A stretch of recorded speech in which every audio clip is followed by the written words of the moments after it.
Greetings, everyone. Pete Pardo here from Sea of Tranquility. Welcome to a very special episode of the show with a very special guest. None other than drummer extraordinaire, Mr. Mark Zonder, is with us today. What's happening, Mark? How are you? Not too much, just in your beautiful state today, and I appreciate you taking the time. Mark and I were just talking. I didn't know this, but he's literally like a half hour from me.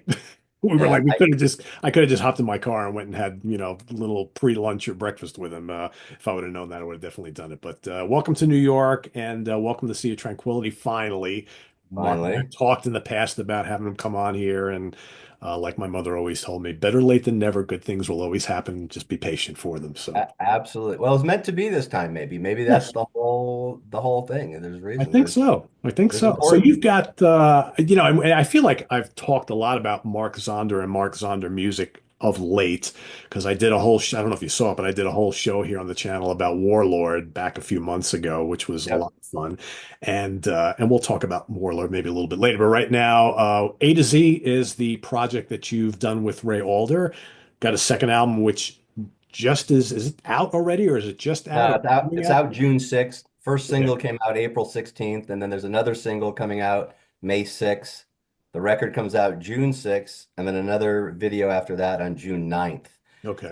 We have all kinds of stuff planned. I did 4 playthroughs on the drums where I'm just playing to the track, minus a drum. So it is live drums kind of thing. It's not just like a cheesy me play along kind of thing. And I purposely changed fills and stuff so people go, "Oh, he really did play that." It's not the same as the record.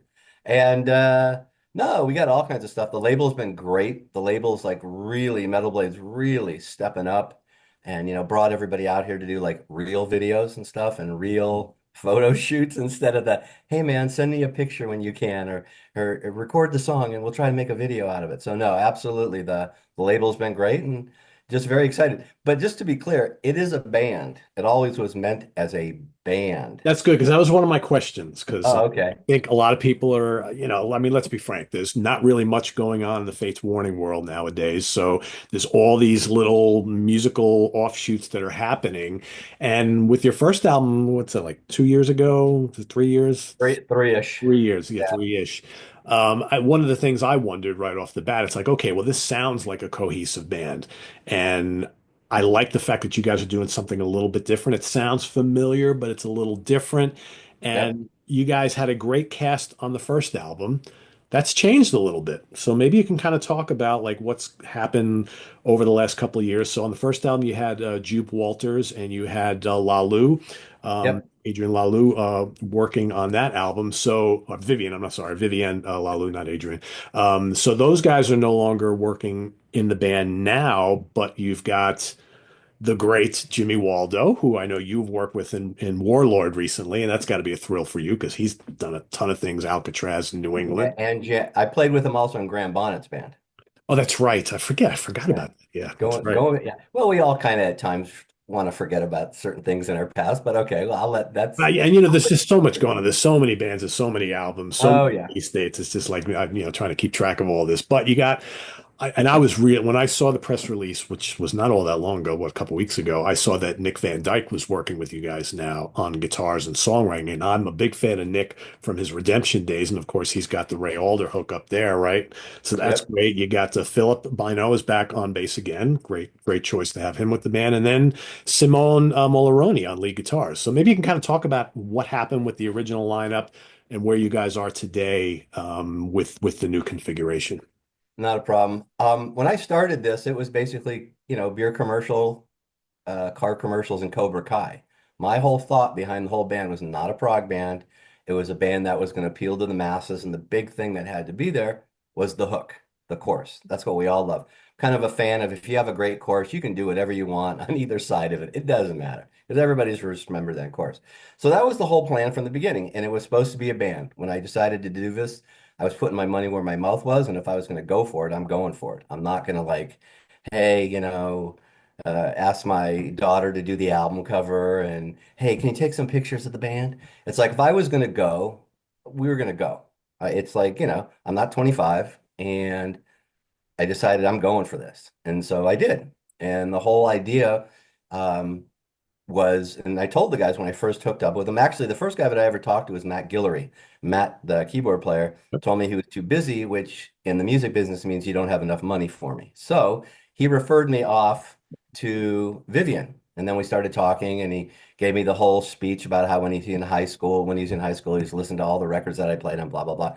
It was great. We started writing right away. There was chemistry, bing, bang, boom, everything was great. I told the guys, obviously Philip Bynoe's the dead choice. If Mark's playing, Philip's playing. That's all there is to it. Ray was not the first choice. My whole thing was I wanted to be separated from Fate's Warning because the last thing you want on a release is, quote, controversy or discussion about other than the music. So that was not my first choice. Not that it had anything against Ray, it's just that I didn't want to go, oh, it's Fate's Warning again. Oh, it's going to sound like a blah, blah, blah. Or But it it came doesn't sound enough like Fate's Warning. Oh, I want to, because yeah, I totally get that. you're not going to win because if I Right. went No, one way, no, no. you're crucified, and the other way, you're stoned to death. Yep. So it doesn't matter. That was my thought in the beginning. And then I was just striking out. I talked to big guys, I talked to small guys, I talked to anybody and everybody I talked to, 27, 29 different quote auditions. It just wasn't happening. And I just decided to call Ray because the thing about Ray is I know for a fact that he's into this kind of music because we've Oh, yeah. talked about it. We were on the road and everything. He was raised on this. The other thing that people have to realize if they go back and go listen to James Labrie. Go listen to John Arch and go listen to Ray. What Ray has that those other guys don't have, Ray sings in the pocket. Okay. Ray is very much a pocket singer. He's not a guy that's kind of going here and there and kind of riffing and doing his thing. He's like a pop kind of commercial in the pocket kind of guy. And I've known that forever. So I knew he'd be great. It was just that whole thing, the reason I didn't go into him right away. So that goes and everything's great. And I tell everybody, okay, here's the deal. We're going to do the record, we're going to do the videos, and we're going to go out and tour. We're going to do the press. This is going to be old school. We're going with the big album cover, we're going with the art, we're going with the brochure, we're going just like it was in the 80s and 90s. And I'm always a fan. If I'm going to sell you a $50 steak, I can't give you a $15 hamburger. Okay. I got to give you an even more so. So that was my plan, and everything was great. The album went down great. Everything was recorded. Simone actually mixed the first record. Amazing job mixing. He was, needless to say, going to mix the second record, but Nick suggested bringing him in to play all the leads and all the kind of Lukather, Neil Schon behind the scenes kind of little guitar parts that are really cool. So basically, what happened the first time around is when we got ready to go out on tour, it all kind of fell apart. Guys were talking about I need 9 months to play with my Rush tribute band, and it just certain things weren't meant to be. I said, okay, well, if that's the case, let's get writing a second record because we all know how long it takes for the label and the vinyl, and you know how the whole that thing goes. And I sent him about 135 different drum ideas to start. Let's put the music together, and all of a sudden everybody disappeared. Oh, And geez. it just wasn't meant to be. I mean, these guys were doing things more than they ever did before in their life as far as popularity. The record was doing great. It quote charted. I mean, a lot of records chart, but I mean, it didn't go right in the toilet. Let's just put it that way. And Mhm. I was committed. Every song we did a video for. So for 11 months, we were just banging out a video, just banging out a video. Because I was, hell bent on making this work. But the live thing is what killed the whole project. So Nick Van Dyke's been a friend of mine for 30 some odd years. Just an amazing guy. He's that guy that I'd leave my kids' car keys and checkbook with. I mean, he's just, Bino is one of those guys too. So me and Nick go to see Kansas, because we live in the same town and everything like that. And we go see Kansas. He goes, "Hey man, why don't we start writing some stuff together? We've always talked about it." I said, "Okay." So we start writing the stuff together. Everything's going great. It's cool. Then I'm playing with Chris and Pelletieri at the Heavy Metal Hall of Fame thing in Agora Hills when Chris gets inducted and Lou Graham and Twisted Sister. And Nick comes up to me backstage and he goes, "Hey man, I know how much you've worked on this. I know how much energy that you've put into it." He goes, "How about we use the new stuff and we'll call this A through Z and move on?" You know, I wanted to kiss him on the lips, but I didn't. Um, it was because I didn't want to force that on him. Okay. I had thought about it, but I didn't want to put that on him. And he came to me with it. I don't want to say the rest is history, but the rest is history. We kept working. Jimmy was the obvious choice. The thing that, this record is heavier, it's deeper. It's got the keyboards in more of a John Lord, Hammond organ, heavy grinding, not so airy, which is the first album was a lot of air in that respect. Also, the guitar playing of Nick. And Simone is just out of this world. One of the biggest difference in the production, though, between the two, and this is another problem that every band, no band doesn't have problems, but the whole idea is, you record the guitars, you record them with a dry signal. This day and age, you give it to the engineer. Yes, you can show him what you want effect-wise and everything, but you give it to him dry so he can either reamp, delay, echo, whatever. And that wasn't done on the first record. And that caused a lot of problems in production because all of a sudden, well, wait a minute, the reverb's got a big hall reverb. The guitar has a big hall reverb on it, but we're going for a tighter sound on the drums. And yeah. This time around, no. And Nick did, like what guitar players are supposed to do. And Simone just did an amazing job with the mix. These guys knew from the beginning exactly what the plan was.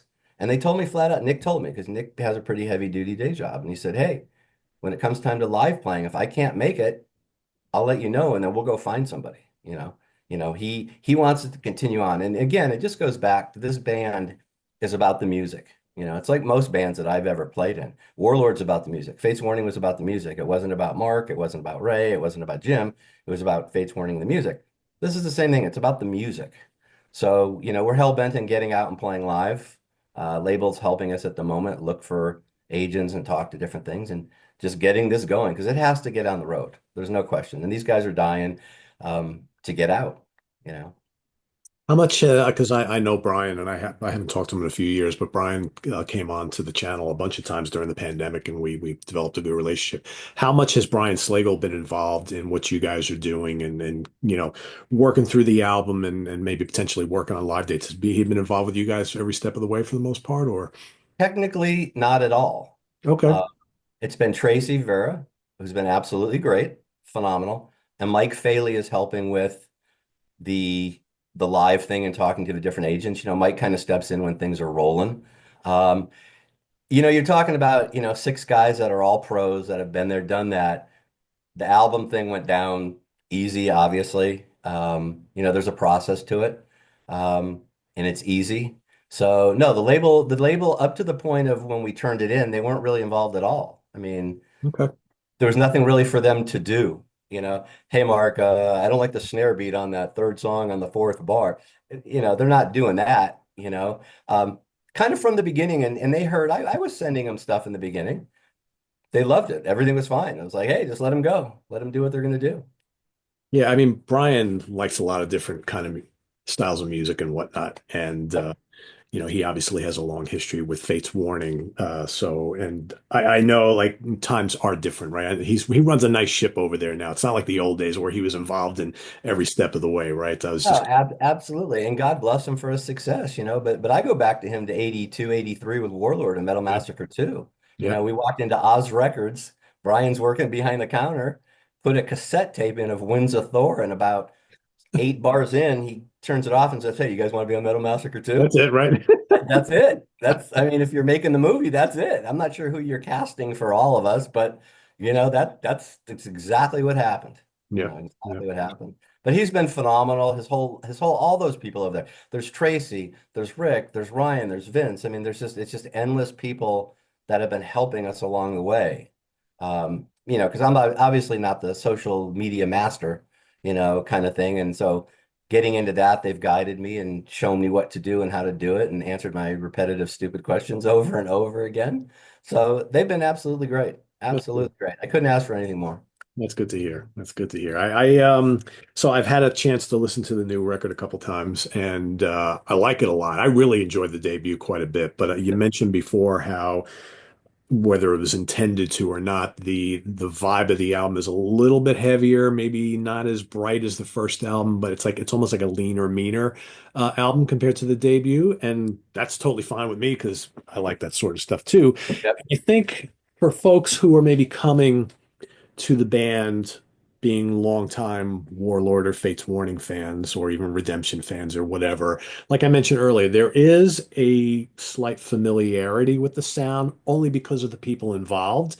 But I love the fact that you guys have taken what's familiar but made it so much more accessible to just about any type of music listener. So it doesn't alienate anybody, right? You're not going to alienate the proggers. You're not going to alienate the metal folks. You're not going to alienate pop people. It's almost like it's everything mixed into one and done really, really well. Would you say you guys have, because to me was the formula for the first album. I think you guys have taken it the next step with this new one. Would you agree you've been pretty successful here? Oh no, absolutely. It's interesting because my philosophy from the beginning was just let everybody go. I Yeah. wasn't sitting here saying do this, do that. It's interesting because you are talking about five guys coming from completely different kind of thing, different backgrounds. It's not like we all listened to Rainbow for 20 years and then guess what your band sounds like. But no, absolutely. It's interesting especially when it comes to the vocals. Yeah, let's go back to Nick. When we started writing, Nick and I started putting stuff together and his ideas and so on and so forth. There was a little adjustment going on. I had to it wasn't bringing him in, but I'm going straight for a pop sensibility on 4 to 5 minute songs. Always the big chorus. It's Yep. kind of where we start, the big chorus. You got to have the big chorus. And then you play from there. And no, we don't need 27 different parts. I think something that really shows what we've done, there's a couple songs. Wordless Prison is one. Chaotic Symphony is another one where most bands would have made those 12-minute quote epics. They would have taken each part and just drawn the living daylights out of it. But when you're dealing with pros of this caliber and, people that are understanding, okay, 4 to 5 minutes, let's make this work. We don't need to drag this out. It really shows in those kind of songs. And those are the kind of songs where, if you look back, some of the greatest songs of all time are basically three or four hooks put together. They're kind of disguised as maybe verses and little musical parts, but they're hooks. Everybody remembers them. I mean, Carry On My Wayward Son is a classic example. Dun, dun, da, da, da, da, da, da, da, da. I mean, there's no vocals, but it's a hook. Yeah. Uh, Yeah. so no, absolutely. Also, I'm a believer in taking people on what they do. I didn't want to go to when I started writing with Nick and go to him, hey man, we need to make this sound like Madonna and Pink, because that's what's selling right now. So she kind of let everybody go and do their thing and overplay, and then we'll figure it out later and we'll take certain parts and cut them and move them.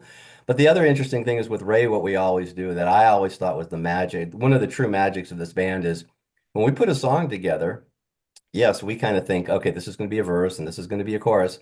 But when I give it to Ray, I don't tell him, dude, do whatever you want. And he has that, and I want his input. I don't want my input. I want his input. Hey, if you hear the verse as a chorus and the chorus as a verse, as long as you make it happen, we're good. It doesn't need to be that way. That's just the drummer's idea and the guitar player's idea of how to write that song, but the vocals just change everything. And he did that on the first album, like nobody's business, and he did it again. Like sang in parts that you're going, wait a minute, I thought that was supposed to be a lead, but you listen back, and go, this is amazing. Yeah. This is great. And I think that's what really makes it special. It makes it, it has that original, it's familiar, but not overly familiar. Right. Right. So, in going through the songs, and I jotted down a few that kind of stood out to me, like Running in Place, um, Wordless Prison, like you mentioned, and a couple others. What is it about this guy, Ray Alder, that makes him so continually great all these years later? Now, granted, he's not the same singer he was on the No Exit album, right? No? I think that was, and I don't even know if that was 100% Ray Alder. That was like, okay, you're replacing a guy who was otherworldly and you got to sing otherworldly. But he has developed like his own style in his own zone that it's been going on for quite a while now, but he's just consistently great no matter what he does. What is it about this dude that makes him like this? I mean, you know him pretty well, obviously, so I it's just think it's the I remarkable. think I think it's the cigarettes that he smokes. I think it works for him. No. I think he's not trying to go outside of where he is. I think it's kind of like me not playing double bass at 220 beats per minute. It's like I don't want to do it number one, and probably I couldn't do it number two. It's like just knowing kind of where you're at and making what you have work really well. That's why I thought, this style of music is perfect for him. It's set right there. I think also, I mean, I can only speak about the two records that I've done with him, is the fact that he can do whatever he wants.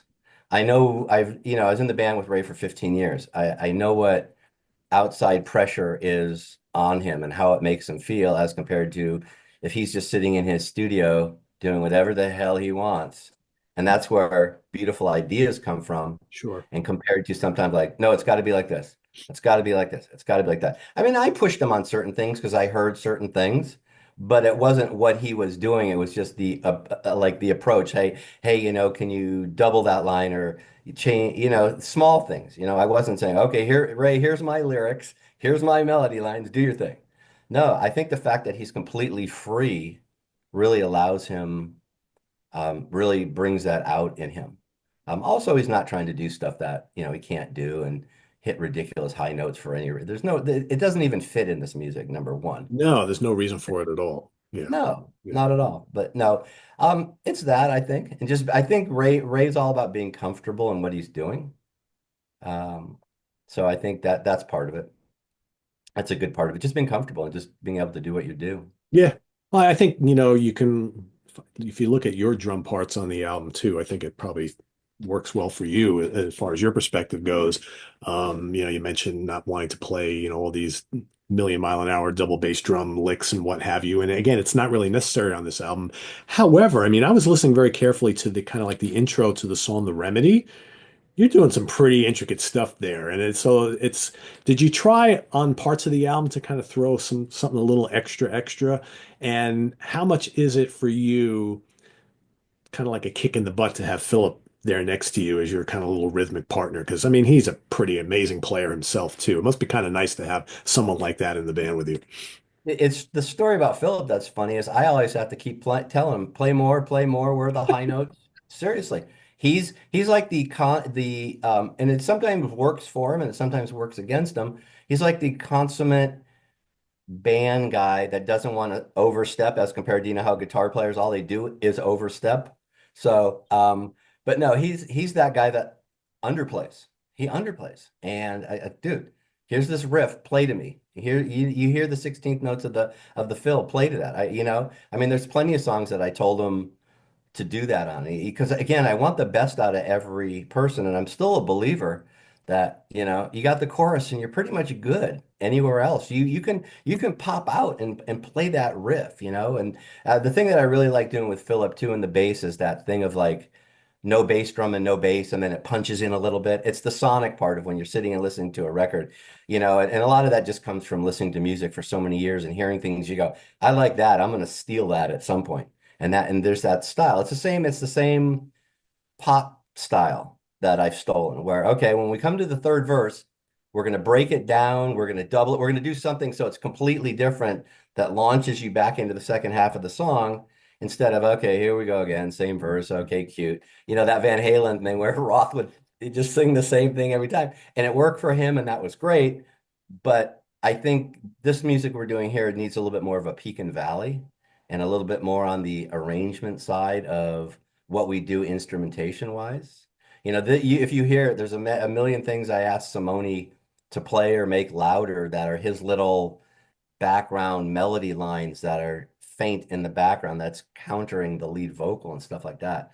You can never have too much melody. And but no, having Philip is absolutely great. I approach all music the same. I just kind of hear it and go with it.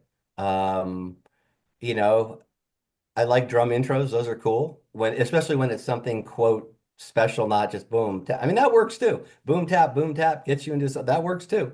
But I play every day and I'm always playing and recording stuff. So I always have like my little, not bag of tricks, but things that I'm working on or whatever. And yeah, I just kind of thought it worked really well for that song, Yeah. Yeah. and we It's, don't it's a really overdo good. it. Yeah, we don't come back to it four times, No. none of that kind of stuff. That song in itself, The Remedy, that's an interesting, I don't know what you call that. I don't know if you can really call that funk. Um, I don't know. I call it A through Z. I hopefully that works for us. It doesn't work against us, that we sound like, when I was raised and when I was coming up, that's what you strived for. That's what you're supposed to do. You're supposed to sound different, not ridiculous to like no one understands it. But you're supposed to have that sound like, oh, I want to hear Van Halen, so I got to hear Van Halen. Oh, I want to hear UFO. I got to hear UFO. I can't hear, you know, let's face it, there's a lot of bands that came out through the 90s that all kind of sounded the same that you could have that similar get your fix when you listen to that stuff. But no, it was important to be original. Yeah, which it is, which is great. Yeah. I also think too, one of the big differences for me going from album to album, I think the presence of Nick Van Dyke, you can't understate that at all. I mean, as someone who has followed him in his career with Redemption, I mean, great guitar player, great songwriter and arranger, and I think his presence is like your secret weapon on this album. And you know, it's interesting how, he's a terrific guitar player in his own right, but then you brought in Simone to do these amazing guitar solos, which Nick is a great lead player as well. But I think they work so well together here, and it just gives the music this fuller sound, and yeah, it just really works having the two of them on here. Oh, no, thank you. Well, that was Nick's idea to bring Simone in. Simone was doing the mix. There was no question about that. That was a done deal. But Nick was the one who suggested that. I don't know if Nick was shying away from his own skills or he played with Simone, obviously knows Simone and thought he was the greatest guitar player that he's ever seen, and kind of proved that a little bit. And again, it was just about the music, and it wasn't about the ego. It was more about going for that ultimate sound. And not that there were parts that clashed, because we never really clashed. We had different opinions at times on different things. Um, but it was rather smooth. There was not a lot of ego. Nick knew, that it was my band, and he always told me, "Well, you have the final say." He goes, "But this is what I think." And I listened, and we talked about it, and things changed. And even with Ray had a couple ideas. I mean, honestly, I've heard that record so many times, we could go song by song, and I could point out that was my idea. That was Ray's idea to do that. Okay, Nick came up with that one. I mean, it's a really funny, interesting story. And it was one of the very, very first songs that we worked on was in Nothing Is Over. And when Nick came in with that part, he had it a major scale. And like, Nick, I'm not really a major guy. I know a few bands have done it really well. Like Foreigner can kind of dance in between the major and the minor, and they make it work. I'm not that, man. Let's think Rainbow. Okay, I'm into the minor. It's got to have that kind of sound. So he flipped it, or whatever guitar players do. And then, something like that just had such a major impact on the song, of where it changed it, and then kind of how everything else rolled out. And Nick was really, really, really good, because obviously this is completely different than Redemption, as far as goes. But just the ability to kind of adapt and work with me and take my basic, ideas or thoughts. They were more general thoughts of like, okay, let's go down this road. Okay, let's make this one sound this way. Okay, this is kind of what I'm hearing here. And he was great at it. A lot of people just can't do that. Whether it's their technical or just they don't want to. Yeah. Yeah, I didn't even stop to think about what a departure this music is really for Nick, right? Because this is pretty foreign to him, and he just stepped right into it, no problems at all. Well, it's interesting. You can see the Simone too. I mean, he's playing the Lukather role. He's playing the Neil Schon role. He's, just doing that. And one of the best things about my experience about doing this record, it was like being this drummer. Okay, I don't play guitar and I don't play all these other things. Um, but I could say to Simone, "Hey, you hear this lead? You know that you just played it that one time. Can you just take that little phrase?" And we both have studio, so it's not a big deal. I'd edit and cut it and show it. This is kind of where I'm thinking about. And he would just take it and run with it, and then take it up a level from that idea. You know, I mean, he had more than plenty of ideas himself, but when I would hear this one little thing, other thing, because his his guitar playing, those lines are so melodic. They're like the hook within itself. It's really that Neil Schon, Steve Lukather, and there's other guys too. But if you really listen, you go, damn, there's a whole song going on, a lead line in the background that could be the song. Again, How more many melody. guitar players can do? There's not a lot of guitar players that can do that, where you remember the guitar solo, you can hum along to the guitar solo, and it sticks in your head just like that chorus does. And you name two guys who are great at it. Neil Schon is the Exactly. best ever at doing it. Ab- I mean, Absolutely. See, how that's what many I meant. Journey guitar solos do people know, like note for note? Not that they can play it, but they hear it in their head and they can hum it a lot. A lot. Well, Simone has that same quality, because I almost knew what he was going to play before he kind of played it. He's that kind of guitar player when you just have to hear it like one time through, and you know where he's going the second time around, kind of thing. And that's a good thing. Gary Moore was another one, you Yeah, know, yeah, that kind of thing. But yeah, he's got that. And these guys are just so easy to work with. It's just and quick, professional, mature, great communication. It was an amazing experience for me. It kind of blows that we had to have that down period for X amount of months when it all kind of did. But kind of like we talked about with this interview, well, here we are.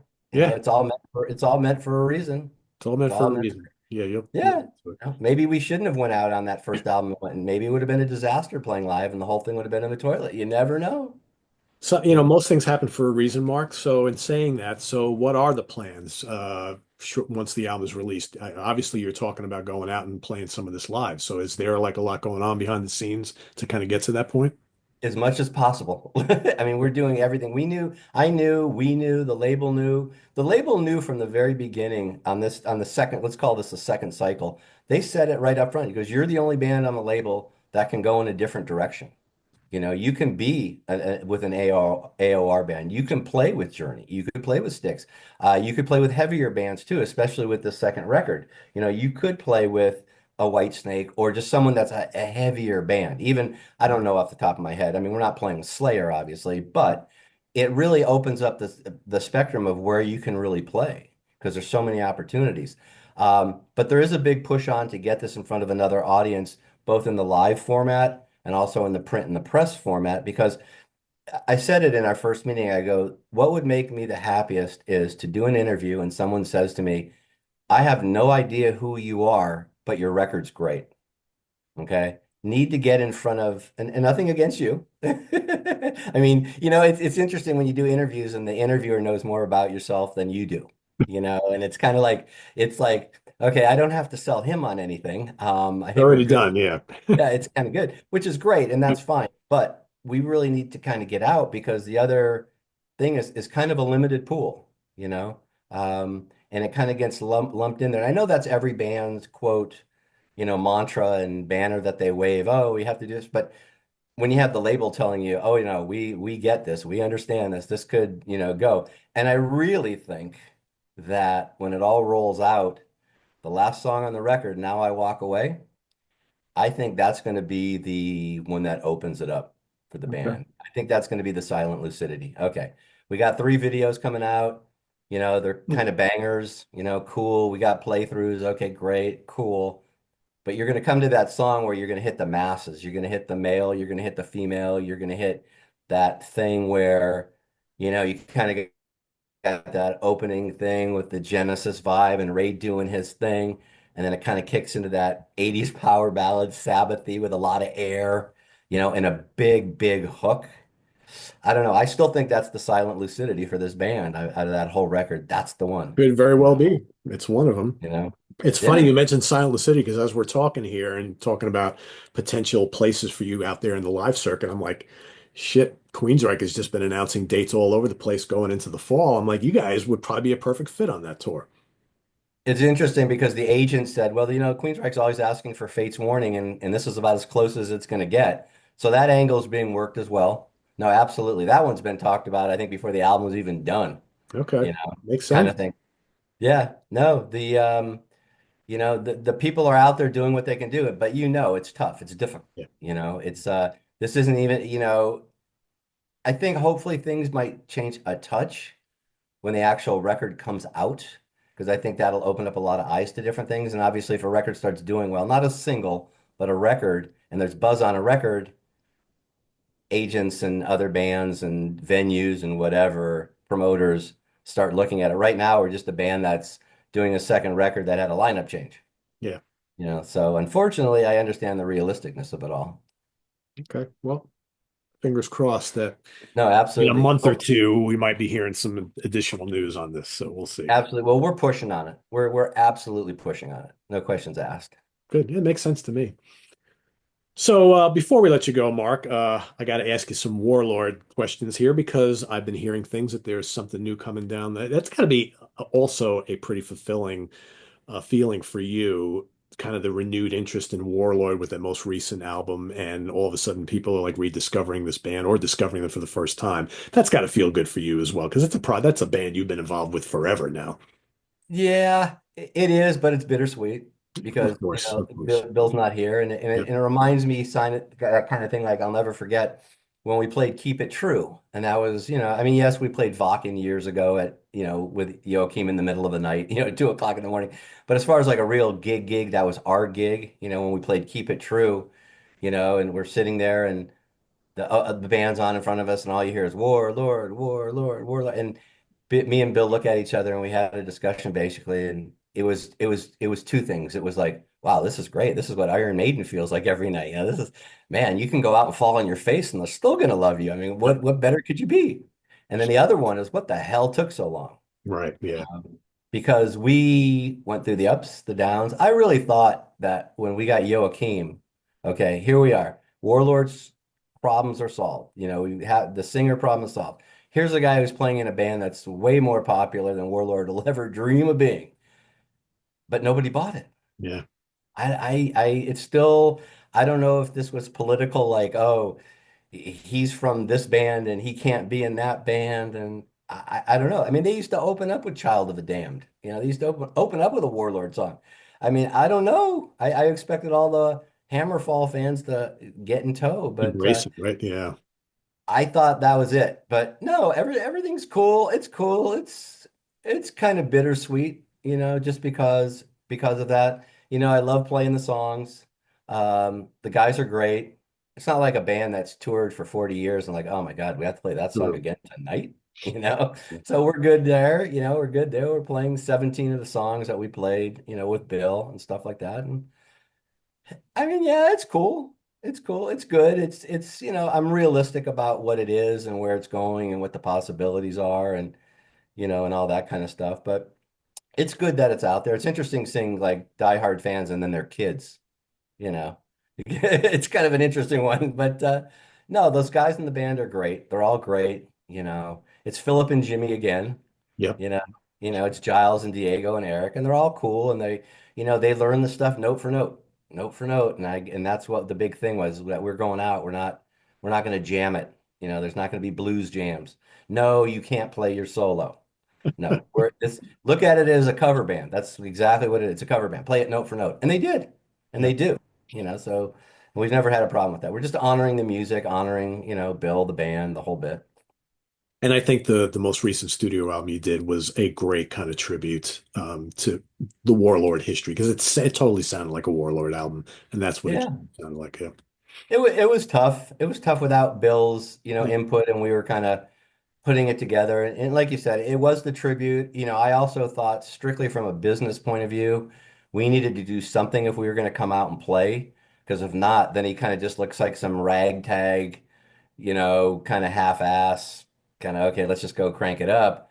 But when we did that, it was done from a not political, from a business point of view to let people know that, okay, this is what we have left from Bill. And, I had it in my computer and he was just so ill that people have to understand that even though he passed at a certain time, years leading up to that, I mean, even when we were doing stuff in 2013, 14, he was like, I mean, when we played that thing in Crete, that whatever the Chania or however they pronounce it, we basically had to pick him up and put him on stage. He was so ill, and a gastro thing will kill you. I would take a headache over a gastro thing in a minute, but he was in a lot of pain, and it's sad, but we ain't the first band to have that situation. So I'm not looking for pity. I'm just saying this is why we didn't do things. This is why, right? He couldn't even really record. So this is why we weren't doing things then. I mean, he had sent me a couple things, and a couple of them wound up on that record. I have 'em in my computer. I was working on them, and then Jimmy and Eric and Diego's help, they all kind of put it together and kind of made a Warlord record out of it. And again, it is kind of a tribute as far as it goes, because it is Bill. That's Yeah. what used to crack me up. There's this, the song Conquerors. Him and I were working on it. I have it in my computer. There it is. There's the folder.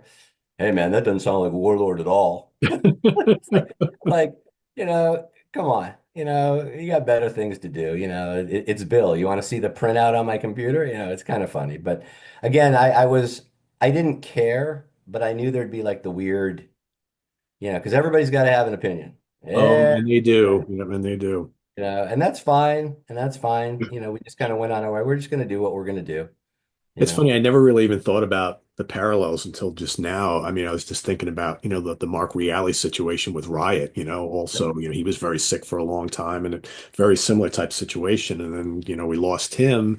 And the band kind of continued on, with the surviving members, and they've continued to put out Riot albums, Riot 5, Riot V, Riot 5, whatever, but they sound like Riot albums as a Yeah. tribute to Mark. So, and I think you guys kind of did the same thing, really, and it kept Yeah, the no, spirit of the band alive.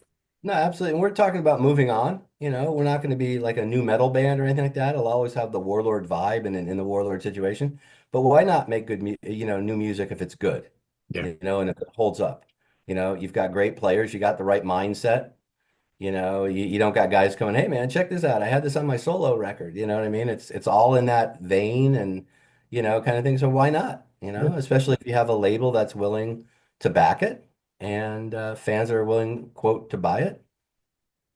Why not? So Yeah, you why never not? know what the future holds. So the release that's coming out under the Warlord banner, is that like the rarities and things, or I know that Yeah, it's we're doing the well, we're not doing it. High Roller is, and they're great. they're They've great. been Yeah, great. absolutely. Yeah. They've been great to us since day one. That's why Warlord's not going anywhere. It's sitting right there with High Roller. They're just really great. Just kind of finishing up the of what was in the past and of like what we had before we kind of move on. Because I think it's just important if you are going to move on, like Riot, and we use that as an example all the time as well. You kind of have to get to a point in the road and you say, okay, this is done. This was great and everything, but we need to move in not necessarily a different direction, but we need to be contained ourselves without having to rely on going back and saying, well, three songs on like a sale, like a used car salesman. Well, three songs on this record were Bill's songs, to entice someone to buy it. You have to kind of make that line in the sand and go, okay, this is us now. We're moving forward. We hope you like it, but this is what we're doing. We're not taking a poll on what you guys think we should do.